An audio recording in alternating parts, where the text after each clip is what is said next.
Good evening, everyone. I would like to welcome everyone to our panel this evening, Accelerate Your Career Virtually. I'd like to welcome all of our guests, members, and non-members. I'm hoping everyone is staying safe and wearing your mask. I would like to introduce you to myself. I am the Director of Programs. My name is Tamara McLaurin. Director of Programs for the Atlanta chapter of the National Black MBA Association, as well as I would like to welcome our chapter president, Sonia Stallings Ward, as well as all of our other Atlanta board members. This evening's panel is being sponsored by SAP, so we thank you for providing your services. Thank you for taking your time to join us. We are joined by HR professionals from our corporate partners, Leslie McDade with Amazon, Courtnie Brazier-Barrett with Randstad SourceRight, Ted Johnson with SAP, John Patrick with Delta Airlines, and our moderator for the evening will be Yolanda Hawks with Koch. I'm going to provide some housekeeping items just so we're all on the same page for the evening. This will be a 1-hour discussion to include a moderated panel, which will be followed up with Q&A. All attendees' videos are hidden and microphones have been muted. Unfortunately, we will not be doing the published breakout sessions this evening. I believe in doing everything in excellence, and due to our limited time, I did not want to rush the experience. However, we will be hosting our professional development symposium in September virtually that will allow you some more time to network with the recruiters. The Q&A session at the end, you can make sure that you, throughout the entire evening, go ahead and submit your questions in the Q&A button and we will address them. Please do not write panelist questions in the chat. The chat button will be monitored as well, but however, it's for if you're having any technical issues or anything else. This conversation is being recorded and will be made available after the event. Just a few announcements. Our next two events that will be coming up, the Women's Virtual Leadership Summit will be coming up on Wednesday, August 26th, as well as PDS will be taking place, which is the Professional Development Symposium, will be taking place on Saturday, September 12th. So look forward for both of those events to be promoted and will be coming out soon with registration links. So we're going to start off with a poll question so we can kind of have a better understanding of who our attendees are this evening. So I'm about to post it for you.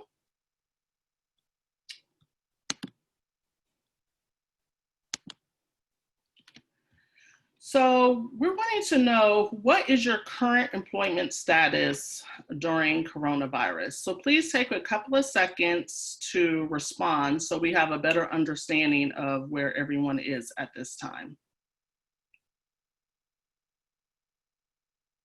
I'm going to give you guys about 10 more seconds.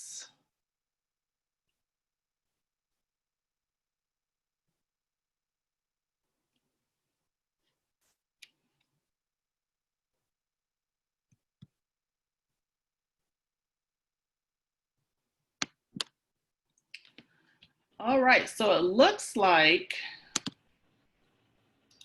the majority of the people who are on this call right now are employed. About 5% of you guys are furloughed. 23% of you are unemployed. No one's retired, and other, I'm not sure what that's in reference to, but this gives the recruiters a better understanding of who the attendees are. Thank you for sharing your information. So at this time, I am going to introduce our moderator for the evening. Yolanda Hawks is recruitment marketing and outreach leader at Koch Global Services Group, where she leads a team responsible for developing recruitment, marketing, and employer branding initiatives. Additionally, her team is responsible for developing outreach strategies and partnerships for Koch companies, including Infor, Molex, Flint Hills Resources, Guardian, and most notably in the Atlanta area, Georgia Pacific. She possesses over 20 years of HR experience in talent acquisition, both early career and experience, military and diversity outreach, and workforce planning. Yolanda's experiences include past human resource and recruiting leadership roles at the Coca-Cola Company, Siemens, and Rockton, now West Rock.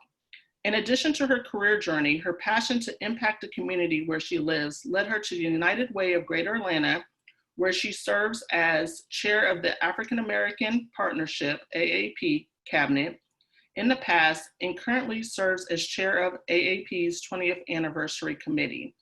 Yolanda serves on the Leadership Council of the Posse Foundation, Atlanta, and is an active member of the House of Hope, Atlanta's social justice ministry. Yolanda is a native of Richmond, Virginia, and a graduate of James Madison University, which is my alma mater, and yes, we did go to school together, where she studied political science. Since JMU, she has acquired her certification in human resource management and diversity and inclusion from Kennesaw State and Cornell, respectively. In her downtime, she enjoys cooking, traveling, running, and music events. So now I'm gonna turn it over to Yolanda Hawks. Good evening, thank you, Tamara. And good evening to everyone. We have a lot to cover, and I think we have some great voices that you'll hear from shortly. So everyone's getting their cameras on so that they can introduce themselves to you. We'll get everyone up and we'll get going. So thanks everyone again for your attendance today. Hopefully you will leave with some great nuggets in order to continue to pursue various career interests. The panelists today will provide some insight into their respective companies, but also provide you with some tips that may be useful in your job search. So I will first ask that each of them introduce themselves briefly, just because we're on a time crunch, and tell you a little bit about themselves, and then we'll come back and get started with the actual panel. All right, and anyone can jump in. So I will. Okay, go for it. I don't want to follow her anyway. That was too good of a background. Hello, everyone. My name is Courtnie Brazier-Barrett. I am a diversity and inclusion strategist for Randstad. We are the largest provider of HR services globally. I am responsible for designing diversity, recruiting, and inclusive retention initiatives, both internally for Randstad and externally on behalf of our clients. I am an inactive member in good standing of the State Bar of Georgia and a certified diversity professional. I'm so excited to be here. Thank you. Thank you, Courtnie. Who's next? Wonderful. This is Ted Johnson. I am an executive recruiter with SAP based in Raleigh, North Carolina. I have been doing executive recruiting exclusively for almost 25 years now, focusing on the leadership roles within the technology sector. I don't have nearly as exciting of a background as yourself, Yolanda. I'm the proud parent to 3 daughters, though, so I got my work cut out for me.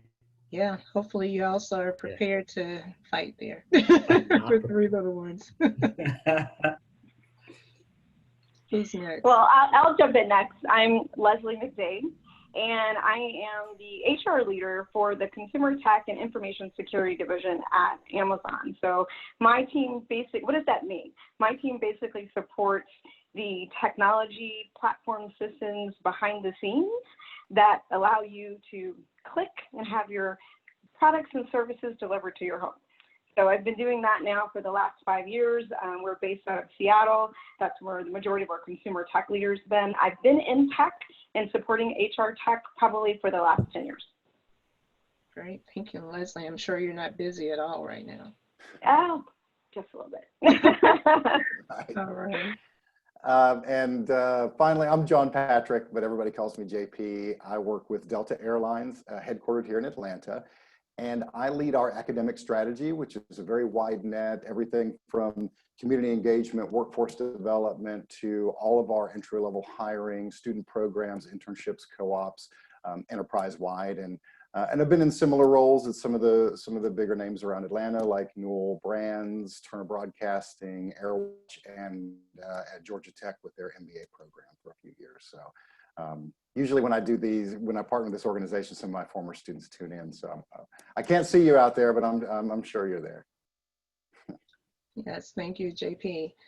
All right, well, we'll go ahead and get started. So this topic, I'm sure, is one that there are many questions. So again, don't forget to put any questions that you might have in the Q&A section. And so first off, this is probably the worst time for most individuals that are looking for jobs. Many Americans are unemployed.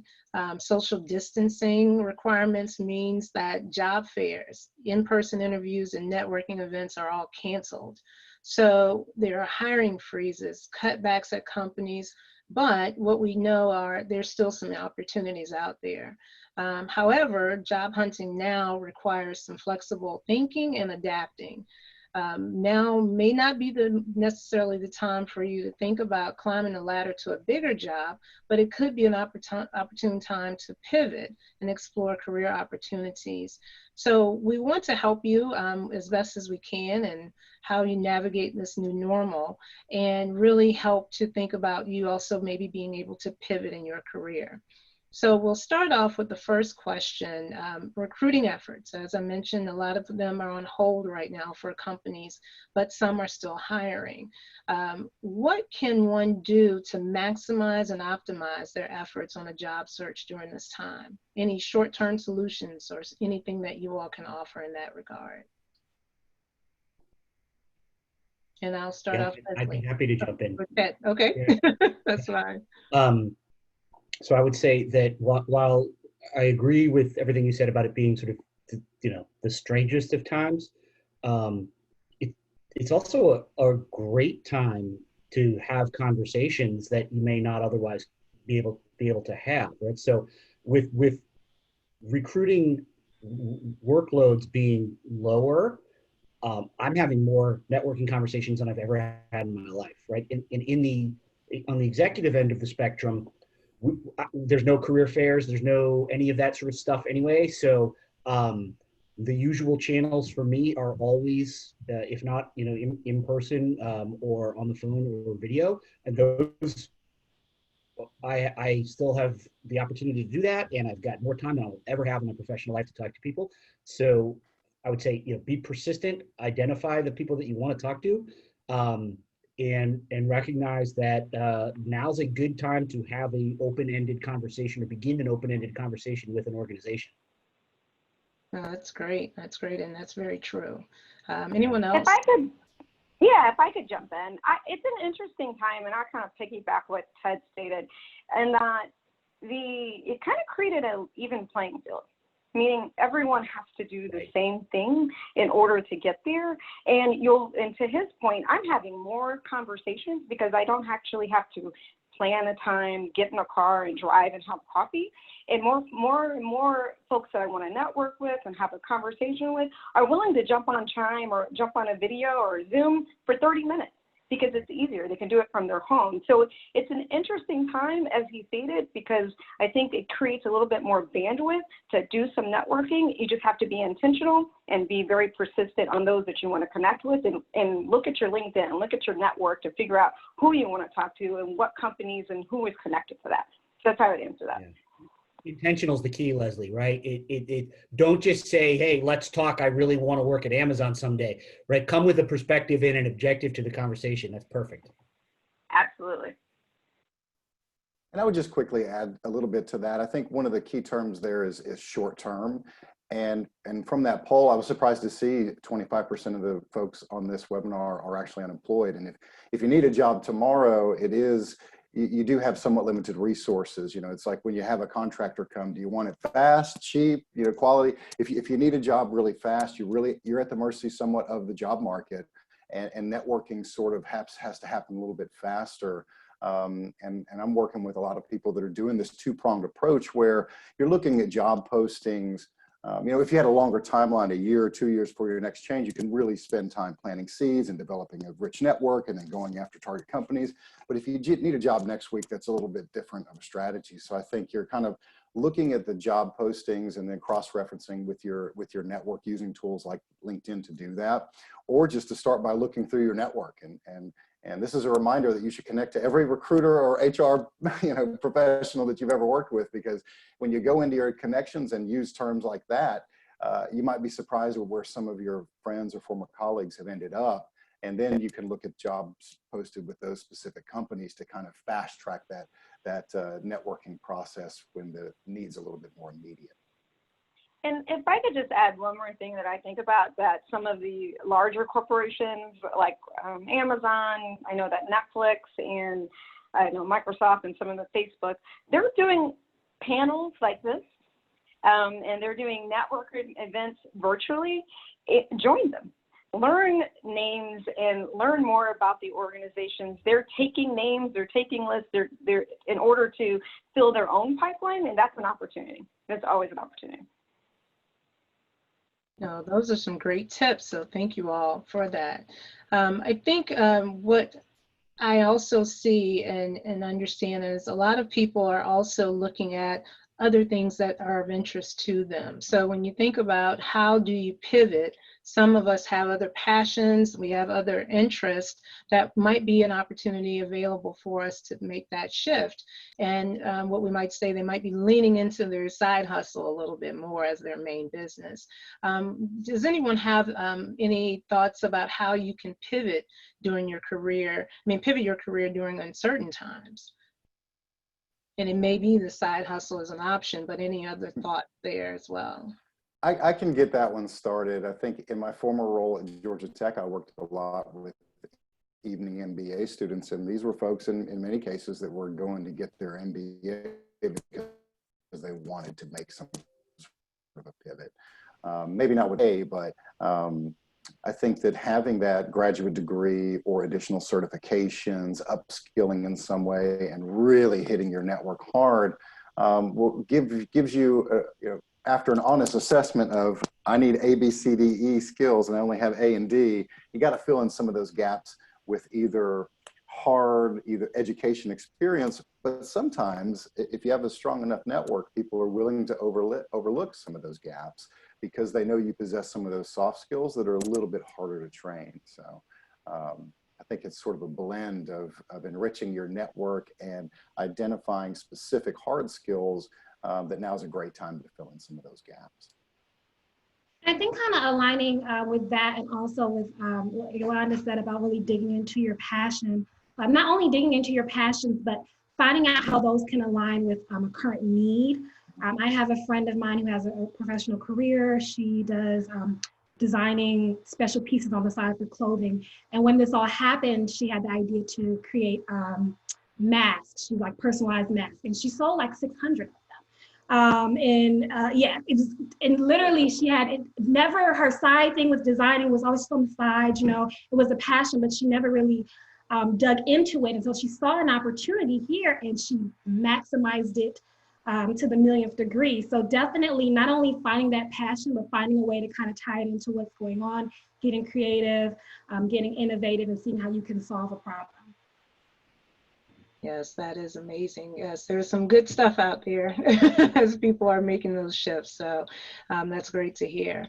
We're going to move into a little bit of a different direction, talking about corporate culture, also about how that is critical in recruitment and hiring, as well as retention efforts. So seeing that so many people here are still either employed or maybe in a furlough situation, they are still connected to their companies, organizations work hard to ensure that clear values are communicated effectively to candidates and employees. And given the COVID-19 pandemic, most organizations are faced with the challenge of showcasing culture in a remote environment. So perhaps your organization is one of those who now finds itself virtually onboarding new hires and interns. So how do you get people connected to the culture is important. So if one of you all could jump in and say, answer, are there any special skills employers look for when hiring for remote positions? That's totally changed the dynamic of where you have to be located in order to work.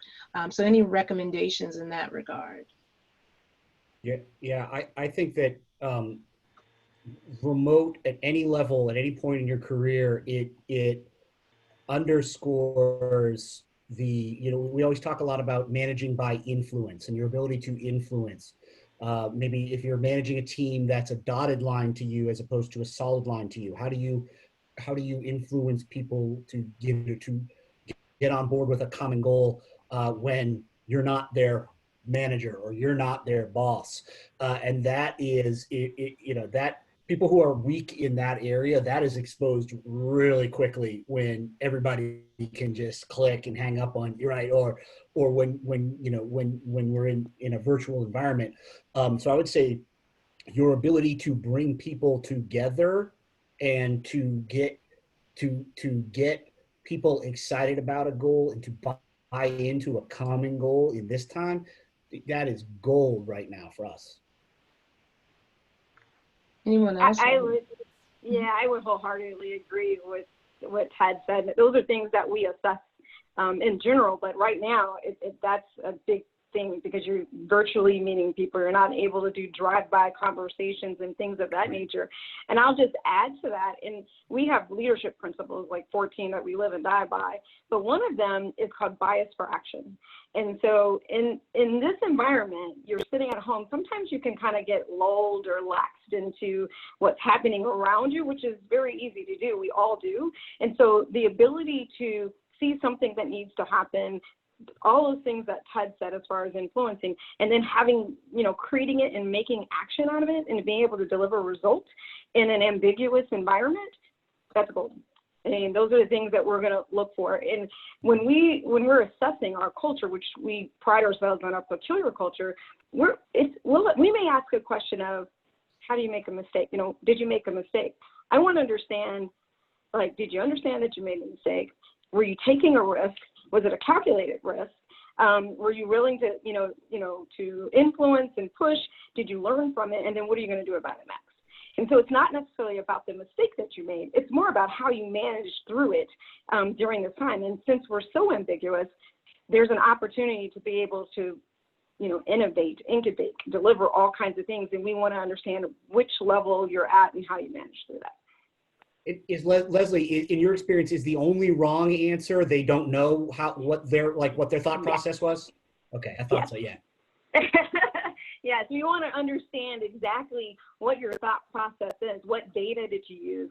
How did you analyze it? How did you come up with this? Because here's the thing, it doesn't have to be 100% baked. It can be 75% baked and you launched it, but you need to know what your calculated risk is, and then how do you learn and then scale it efficiently. So those are the things, those are the type of skill sets we're going to be asking, and those are the type of things we're going to look for in coming to work with us. Yes, agreed. I would say I'm hearing more and more often that having a certain level of risk tolerance and really taking risk and experimentation are more welcome than before. So I think a lot of times people have said, oh, I'm not sure if I should go forward with whatever project or making whatever proposal. But I think the more you can step out there, that takes on that entrepreneurial mindset, and how those individuals that have done that, it's a certain amount of risk, and that now is being brought into the corporate culture. I'll move on to another question, and I'll pose it right now to Courtnie, but if anyone else has some insight there. What measures are you all taking by your company to ensure diversity, inclusion, and equity are there so that everyone has an equal chance to give a high performer the opportunity to excel in a company? Absolutely. So at Randstad, D&I, diversity and inclusion, is very important to us. We have an Executive Diversity Council chaired by our North America CEO, Karen Fachuk. And the Executive Diversity Council is responsible for aligning diversity within our overall business strategy and propelling change in recruitment, inclusion in action and belonging, and in outreach. So from a recruitment perspective, we partner with diverse organizations, both nationally and on the grassroots level, to attract and engage with diverse talent. We have also implemented diverse slate requirements, leadership key performance indicators, and expanded our employer messaging. And also, as a key function of my role, I partner directly with our recruiters and provide diversity recruiting strategy to ensure that we have an inclusive hiring process and that we are producing an equitable slate. Now, when we look at kind of inclusion in action and belonging, right? So we want to make sure that not only are we recruiting diverse talent, but that we are providing an environment where we can cultivate and enrich that talent. So we have an internal mentorship program through WIRED, which stands for Women in Randstad Empowered Group. That is one of our BRGs, or business resource groups. We also have leadership development programs, and we are launching an executive sponsorship program this year. I mentioned our BRGs, so we not only have WIRED, but we also have BRGs for African Heritage. We have REAL, which stands for Randstad Empowering All Latinos. Forces for Business, which focuses on veterans and military families. Abilities in Motion, which focuses on inclusion with disability, and then Leaders of the Future, which focuses on generational diversity. And so our BRGs are open to all of our employees, any employee, and they really provide a great opportunity for our employees to kind of connect with each other and get involved with the company. But we also have an internal diversity ambassador program, which kind of differs from our BRGs, in that it serves as an extension of our internal Office of Diversity and Inclusion.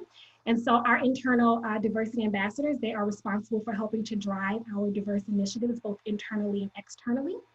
And honestly, we've really been able to accomplish all of this with the appointment of our Chief Diversity and Inclusion Officer, Audra Jenkins, about 3 years ago.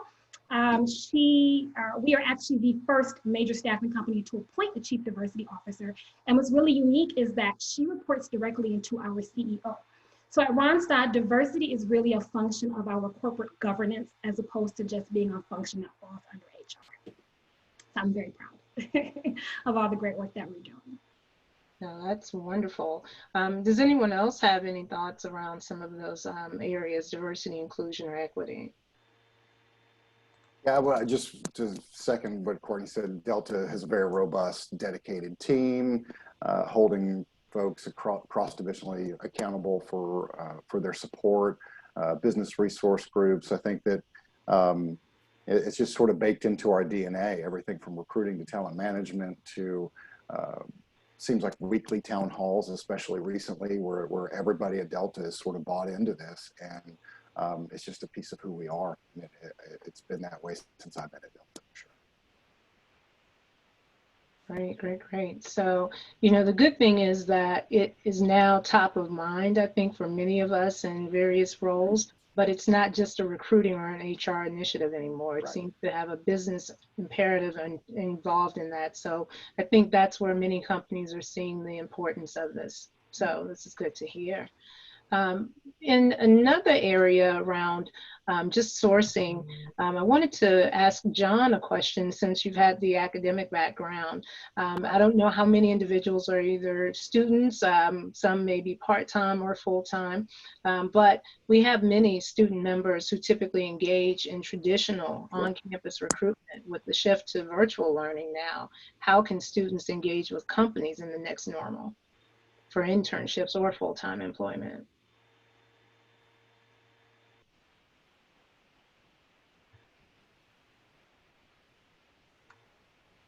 Well, I think that one thing that's important to remember from the student standpoint is these changes aren't just affecting the students. The employers and the schools are in real time trying to figure out what the heck we're all going to do.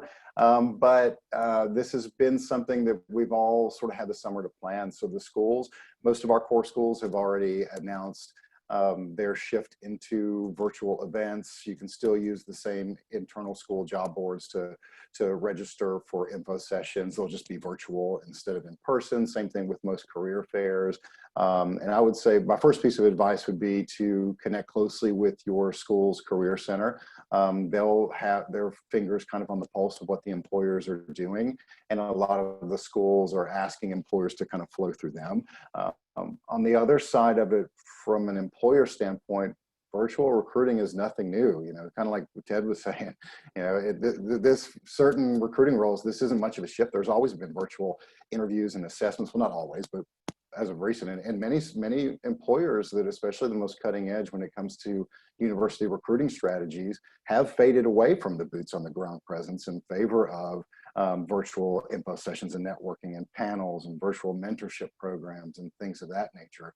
So those things aren't going to stop. I mean, if anything, the employers that were resistant to that are now forced to adapt. And I think it's important to be out there because the campus recruiting function, especially the frontline university recruiters, that job is shifting from an event planner to a strategic sourcer. And if I'm going to do a virtual info session, it's not just going to be open for every student in the university to go to anymore. It's going to be hand-selected students that our recruiters bring to the table, in addition to probably lots of public events, but making sure that your profile is out there and rock solid on LinkedIn. School-specific tools like Handshake or Way Up, Piazza, Ripple Match, depending on what school you're at. These recruiters are going to be using these tools more than ever now to find the specific profile of student that they're looking for and hand select them for these types of events. So the recruiting platforms are going to be the new first impression, as opposed to meeting somebody at a career fair or at some sort of career center organized event. The other piece is really important is the student organizations like National Black MBA, NSBE, being part of the resume book through your schools, clubs, things like that are going to be really, really important, because we're going to be looking at those types of job boards as well. And so I think that the shift is going to happen. It's already happened again for a lot of employers, but stay connected to your career center. Make sure that that everything that you have that's publicly facing is very intentional and driven towards the job you want, and take the reins. You know, don't leave it up to the employers to come to you. Leverage LinkedIn and your alumni networks to do some proactive outreach right now. School starts the next week for some folks. And so campus recruiting is always pretty soon to follow. So if you haven't already, identify a couple target companies and do the same thing. Leverage technology to get your foot in the door before the masses come, I think is really, really important. And JP, to pick up right there, you know, the tools, the technology has made virtual networking fairly ubiquitous, right? From LinkedIn all the way down to everything now. Don't overlook, especially if you're in school now, it's easy to overlook actual, I mean, it means something different now, but human contact, right? Call me. Like, you want to stand out, man? Get me to pick up the phone, like have a conversation with me. I'll never forget talking to you. So I think that all of the networking tools are phenomenal and they're a great entry point. But also, if you can find out, if you can do any sort of research, find a connection, find the recruiter. I mean, a good recruiter, I put my cell phone's in my profile. Call me if you love SAP and you want to talk. Like, don't ever give up on that opportunity to actually have a conversation with me. Brave man. I just regret saying that to call me. Right, exactly. And I think that's a good reminder also about, don't forget about referrals, because I think, as you mentioned, the fact that you can get to the recruiter is important, but if you can't get to the recruiter, who else can get you to that recruiter? Sure. So I think picking up the phone to have those conversations within your network, whether it be fellow alums or maybe past coworkers that you haven't talked to in a while. I've had several individuals reach out to me to find out just what is going on or if I could be of any assistance. So I think a lot of us know that, you know, we want to help in some way, shape, or form. So please, you know, I think that's the piece that you want to engage. So I would never want you guys to neglect that. So as you think about moving into this virtual platform, we'll get into the actual hiring and selection process. So a lot of times, as Ted mentioned, I believe your first impression is virtually as well as JP. And how do employers assess things like culture fit and professionalism when the hiring process is virtual? I'm not sure who wants to tackle that one first. Yeah, I mean, I don't think it's any different than an in-person interview. I think you've got a little bit more research at your fingertips to be able to explore folks online in addition to, but you could do that anyway. I think that the skills may change. I mean, if you obviously in a remote world need to be tech savvy, And I think that we use HireVue for an example for data-driven assessments. And frankly, I think that takes some of the bias. It's almost more effective than having a human-led interview in some cases, when you really get it fine-tuned. And on our staff, we have a PhD of selection assessments that really digs in and helps us build these things out. And it removes some of the bias from that. It's more effective than an in-person interview in some cases. And it's not the only thing that we use to assess people. Interviews are still a big part of it, obviously, but you know, I don't think that this is going to be, for us anyway, a big change from our process as far as finding the right culture fit, because I mean, I'm sure other folks on here too we could write a book of horror stories when it comes to some of these virtual interviews, just like we could real in-person interviews of the beer can on the desk, or the person reading directly from the notes after I asked them a question, and so on and so forth. And so it's still the same type of situation where it's a blend of data and you know, the in-person interaction. Although it's virtual, I mean, I can still see everybody here, and we're all getting used to this now. You know, anybody that resisted Zoom or other things because it was too impersonal have all learned over the past couple months that it doesn't necessarily have to be that way. I think if this shift was immediate and it was 3 or 4 months ago, you would have a little bit of a hiccup, but all of us are getting used to connecting with each other through platforms like this, and it's going to be the norm. Yeah, I would echo that. We really haven't changed. It's just you need to be a little bit more tech savvy than you were before. But if you're going to interview for a tech organization, we want you to be tech savvy, and that's kind of the way of the future. But the one thing I actually have found is we've found that we're setting up the interviews faster, especially when we go to like what we would call an on-site interview, because typically we'd have to get you on a plane, we have to fly you out somewhere, get all these leaders together, and really we're just setting up 30, 45 minutes of chime back to back. I keep saying chime because that's our video conferencing, so I apologize, but that's the way in which we set up our meetings, our interviews. And as you know, it's what JP stated, it's the same. We're asking the same questions. You're engaged every day, just like you are now. So I wouldn't find that we're doing much different. But we do want to go back to flying candidates in. We do. Yeah, we do. Yep. Yes. We do. I understand. There's also opportunity around the margins and in the white space to do cultural assessment now too. Like a couple of questions ago, Leslie had mentioned, you know, how folks deal with ambiguity. I mean, you want to find out what a candidate is really like under pressure, put them on a video and have the technology fail. How do you handle that? Right? Like, how do you handle those lags? You want to talk about ambiguity? Like the things that we set up a Skype or a chime to use your what'd you come prepared with? Did you bring anything? Did you come up with a 60-30, a 30, 60 to 90 day plan? Like, what do you do with what isn't asked of you in all that space? That's a huge cultural assessment for me. Okay. And a lot of orgs, especially for technologists, we're reinventing. So you might have to scrum. You know, now you're doing it video, and we've got a scrum board, so you can actually have basically it's a whiteboard that you're going to leverage to show us how you're computing, coding, your architectural platforms, technology. So it's evolving every day. Well, it sounds like the good thing there is that everything is pretty much the same. It's just the delivery platform or method in which we do it.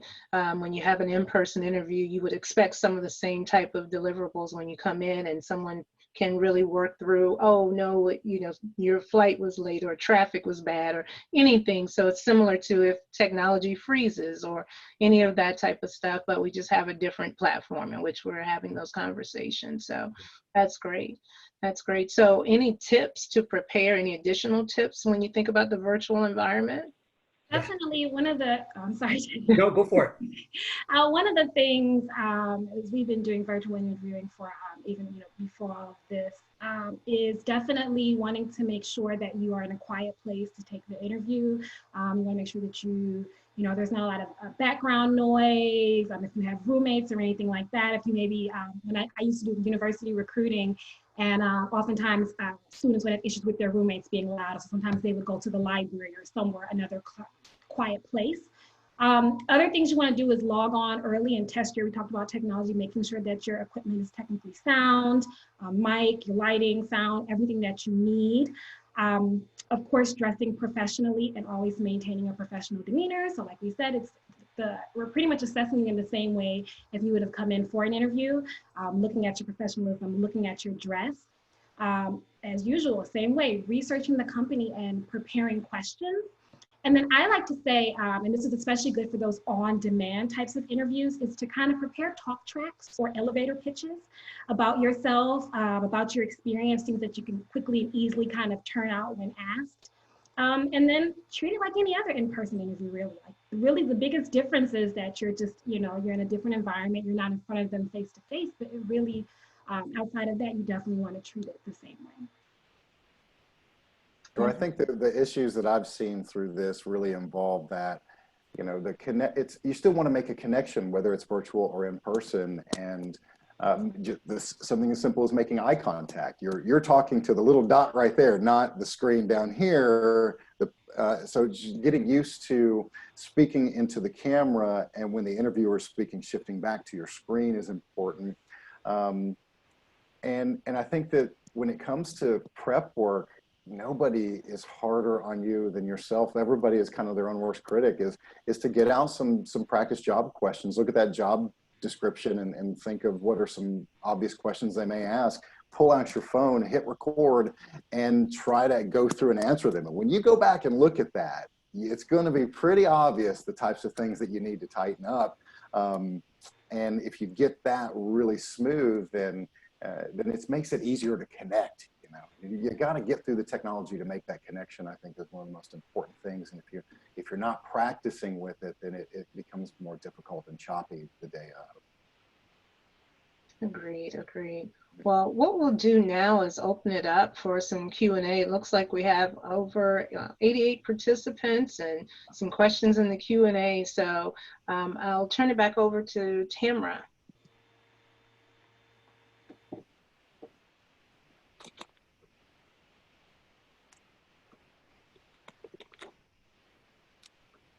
Still on mute, Tamara.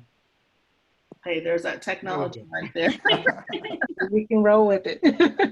You didn't freak out. You did great. I did not freak out, but we do have, it looks like about 11 questions in the Q&A. So looks like one of the questions is, how do you start and maintain an open-ended conversation with an organization? That was from Barry Lilly. And Ted, I think you. Yeah, I'm happy to take this one since I do this quite a bit. Make your intentions clear to me as to why you're reaching out. Inform me that there's sort of the frequency with which you're comfortable communicating, and then have the follow-up be something more than, hey, Ted, do you have something? Do you have an update for me? Don't treat me as if I'm your personal supply closet for jobs, right? So if you follow up with me, be bringing something to me too, right? So I get, we both know that you're networking and that you're not continuously following up with me because I'm a great guy, but have more to offer the conversation than do you have a role for me yet? But we've been there. Everybody who's a recruiter has also been a candidate at some point, and we as recruiters got to keep that hat on because it's stressful, and we have to understand that anxieties, especially if you are in the market actively during a time like this, dude, I gotta understand that this is a tough time for you, and I need to be empathetic. But make the outreach more than, anytime you find something interesting you want to share with me, perfectly reasonable pretense. All right, thank you, Ted. Sure. The next question is from Danielle Johnson, I apologize. what is recruiter or HR personnel outreach etiquette? Is it okay to see a role and send a direct note highlighting why I believe I'm a good fit? Or would you limit that type of outreach to messaging friends and colleagues? I would say absolutely, absolutely highlight it, for sure. And there's no reason not to. I mean, if you guys let me know if anybody disagrees, but I would like I'm looking for the shortest line between 2 points. And if you highlight that for me and I don't have to go find it, fantastic. Right, right. And honestly, it makes I may disagree. Yeah, but it makes you stand out. And to Ted's point, you know, when we talk, I think you said like you never forget a conversation with someone. That automatically says, okay, let me look up your name. And even if you may not have been a fit for that particular role, now I know who you are, and now I know what experience you have, and now I know that you may be a fit in the future, or you may be a fit for another role that I have right now that you just haven't found yet.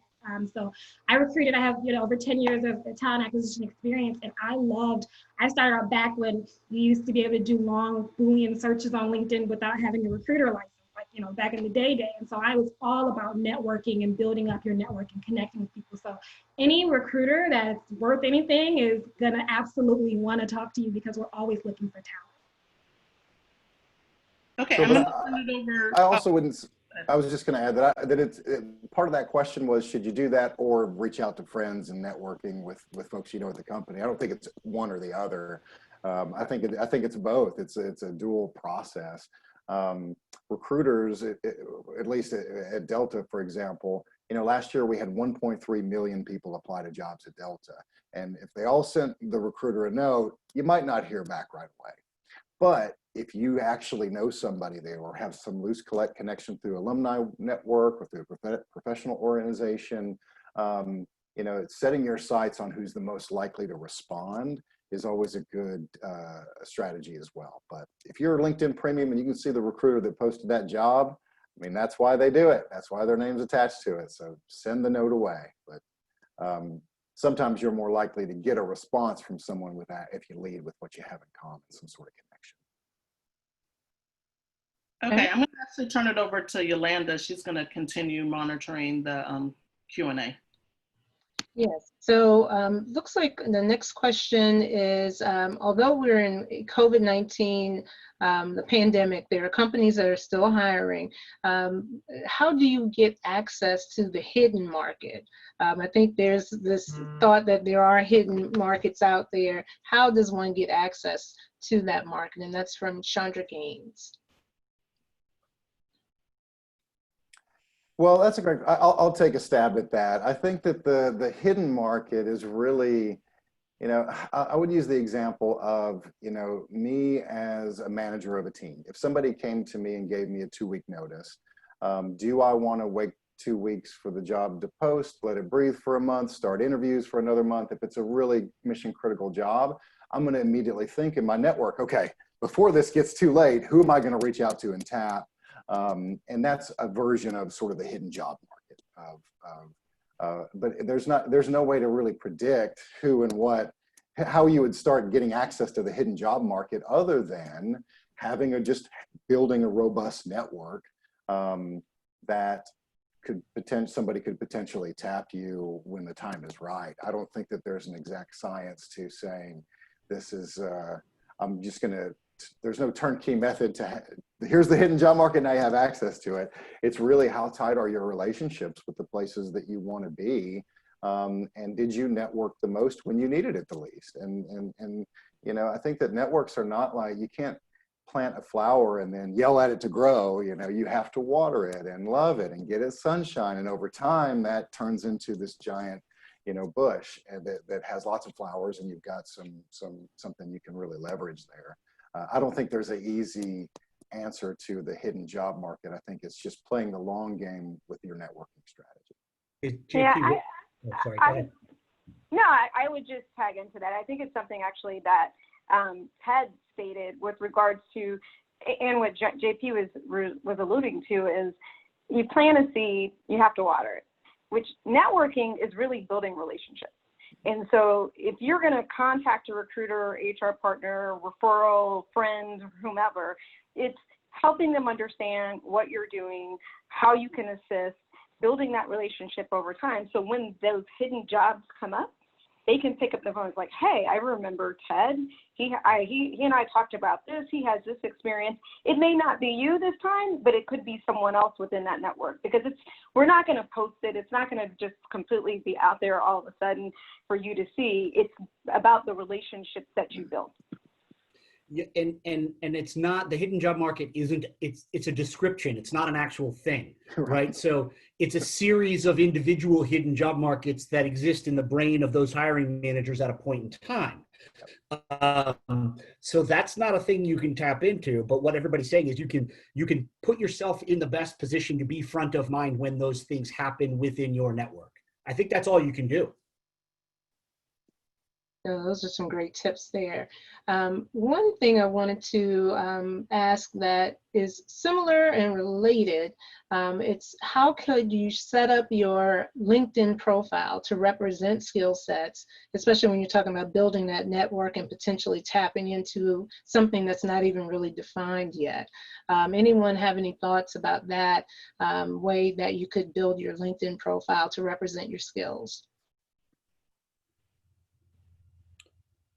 I would say use the words that are in the job descriptions of the jobs you want, because that's what I'm looking for. Just at the tactical level. At the tactical level, if I'm doing a search on LinkedIn for a role and I don't have my own sort of short list of my network or candidates that I know that I'm going to go after, I am searching the language of the job description. So as close as you can get to sort of synthesizing those common keywords. And it doesn't really matter to me so much where in the profile they are, as long as they're there and they will get picked up. So just at the tactical level, that's the simplest way to do it. And even to piggyback off of that, because I think a part of the question was if you're applying for multiple roles, like how do you target it? Definitely with the keywords, but also in the groups that you're joining, in the topics that you're following. All of those things fall under keywords. If I put that in there, if you like something or join the specific group and it's nowhere else on your profile, I will pull you. So definitely opening up your networks, joining groups, following different topics that you are interested in, making sure that you have a nice and good bio, an introductory bio, something that's not too targeted, like to the question if you're trying to apply for multiple roles, something that's broad enough to really kind of explain your overall experience, but not so targeted that you're knocking yourself out of potential other roles. That's great.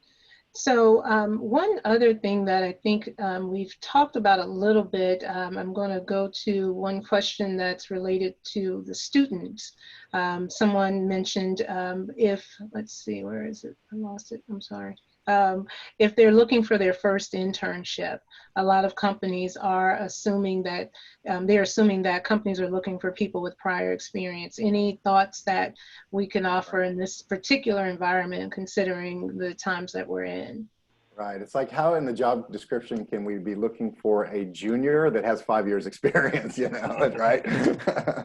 I hear it all the time. And I think that the experience piece is you don't always have to be getting paid and it be sort of an entry-level job. It's highlighting clubs, it's organizations that you've been a part of, it's prior internships, it's pulling things out, leadership opportunities from even other jobs that otherwise you thought maybe flipping burgers, for example, didn't have that piece of it. But you really look back and say, what did I do that 6 months that I worked there during the summer that made a difference, that made an impact, that affected the bottom line or brought somebody up, and really just sort of branding yourself. And that's your experience. That's your 4 or 5 years experience when you're looking at entry-level jobs. And internships are very important, and sometimes for very competitive companies, you need prior internships to be competitive for that internship. And so it's kind of a stepping stone process. The earlier that you start thinking about your career, the more effective you'll be come graduation, point blank. I always, back when it was the in-person piece, you'd always get freshmen come up to you at the career fair and you just think, oh man, you're doing it right. This is probably not going to work, but if you go after this internship or that one and you come see me next year or the year after and we stay in touch, and I've seen it just connect so many times down the road. But those students that are out there hustling as freshmen, man, they're going to be those are the future CEOs. And JP, Well, it's all I would just say, go ahead. for characteristics, not experience at that level, right? I mean, you're saying the analogy that I keep coming back to is even with interns when we're hiring them within executive recruiting, I'm not looking for, say, someone who speaks Spanish. I'm looking for someone who learns languages quickly, right? Because I don't know what we need to be speaking next year, but it isn't what we're speaking now. So highlight things about yourself, or almost like adjectives in a way, rather than, listen, and it's a truism, right, in recruiting, that the people 2 years out of school have the 8-page resume. It's like, come on, man, like, right. You're not like, you couldn't possibly have had, in 30 months done all these things. Sure.